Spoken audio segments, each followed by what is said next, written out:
today. We're going to continue today doing what we started yesterday, which is approaching Scripture from a posture of reflection and seeing where maybe it connects with our life right now. We're going to do it just like we did yesterday. I'll read a section of Scripture, and as I do, just let your ear relax and see if a word or a phrase seems to stand out to you. If you'd like, you can also see if you can picture this scene in your mind. And maybe there's a particular part of the scene that stands out to you that you're able to see. Then I'll read the passage a second time, and I'd like you to just continue listening for that word or that phrase or seeing that scene. And then we'll close with a couple questions to help you see how this passage might be connecting with your life right now. We're going to be reading from the Gospel of Mark today, and we're in chapter 4, starting with verse 36.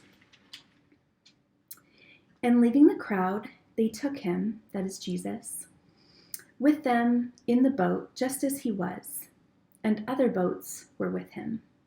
And a great windstorm arose, and the waves were breaking into the boat, so that the boat was already filling. But he was in the stern, asleep on the cushion. And they woke him and said to him, "Teacher, do you not care that we are perishing?" And he awoke and rebuked the wind and said to the sea, "Peace, be still." And the wind ceased, and there was a great calm. Did you notice a word or phrase that seemed to stand out to you, or were you able to picture something in your mind as I read? If so, hang on to that and continue listening for a second time. And leaving the crowd, they took him with them in the boat just as he was, and other boats were with him. And a great windstorm arose, and the waves were breaking into the boat, so the boat was already filling. But he was in the stern, asleep on the cushion. And they woke him and said to him, "Teacher, do you not care that we are perishing?" And he awoke and rebuked the wind and said to the sea, "Peace, be still." And the wind ceased, and there was a great calm. So as I read that, think about the word that seemed to stand out to you.